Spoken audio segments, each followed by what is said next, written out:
I'm here with Igor Arias. We're in Montvale, New Jersey. It's September 26th, 2006.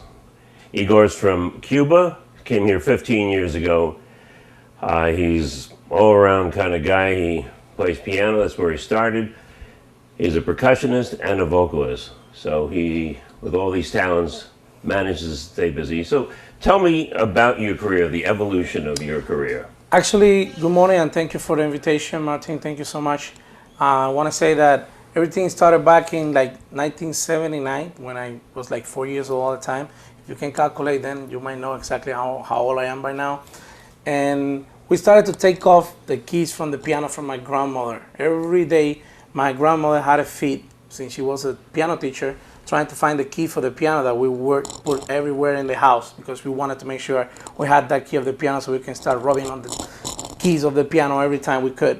So it was something like a play at a time, and every time we had an opportunity, we would go to the piano and start bumbling and petting on the piano until she decided that she wanted to give us some kind of classes of the piano at the house.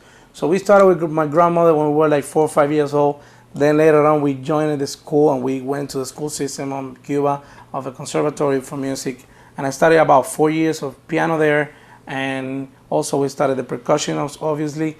And after that, we joined a little group that I joined with my brother at the time. And we started doing like charanga, and mostly like charanga and a little bit of doing the chorus for the charanga and my brother singing and all the guys singing on the band. But later on, we come across a couple of different groups, like the group that brought me out of Cuba at the time, which was like a little 4th people in the group, me percussionist and doing the singing also doing something with one feet and the other feet and trying to play one thing with one hand and the other thing with the conga. What was the name of that group? The name of the group, it was Havana Nights, if I'm not mistaken. It was something regarding to going far away from Cuba and demonstrating everything that we had in the little 4th. So it was something really like, yes, to go and demonstrate everywhere in the world what we could do with 4 people better than a whole orchestra at the time. So it was nice because I was only like 17 years old at the time. And I had all these dreams in my head that I wanted to become back into Cuba and keep doing this for the rest of my life. But obviously I didn't go back to Cuba. I came up to the north side of America, and I came up and I started developing some kind of positioning to where I wanted to do this for a living, and I want to keep going doing this, and I wanted to join different groups and doing different things on music as well as I do in my life also. And I started doing a little singing, a little bit of chorus, a little bit of conga, timbales, bongos, drums. So all together came up to be what I do today, which is a little bit of the 3 things combined into one person. And the nicest thing is when you see people waiting for something and they don't expect you to do specifically what you come out to do, which is look around and see the singer is the same person that do the conga sometimes, and at the same time they're looking for the guy with the cowbell and they don't see anybody with the cowbell. They look at you and be like, wow, the guy is doing the singing, the cowbell and the conga, how can that be possible? And they start looking for machines, see where the machine is at, but they don't see any machine. It's just only one person doing everything. And it's nice to see people how they react and how they develop some kind of confidence into the music that is doing real life, and the concept of spiritualizing how you do the music in general for everybody. What is this that you're going to do? This is a musical demonstration.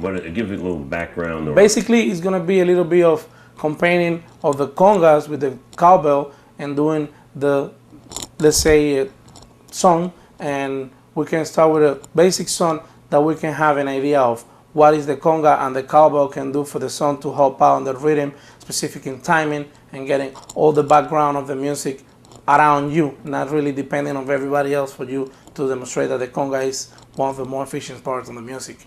Okay, great. We're looking forward to hearing that. It's going to be a great show. Se oye el rumor de un pregonar que dice así: el hierberito llegó, llegó.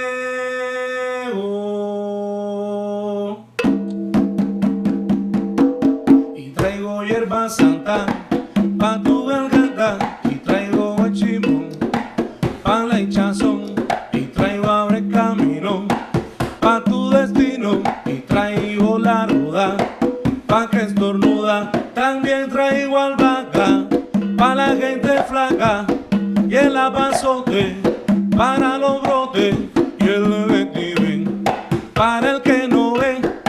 Y con esa hierba se casa usted, y con esa hierba se casa. Y yo te traigo el apazote para los brotes y con esa hierba se casa usted. Y yo te traigo el guapazo para el hinchazo, mamá, y con esa hierba se casa usted. Yo te traigo el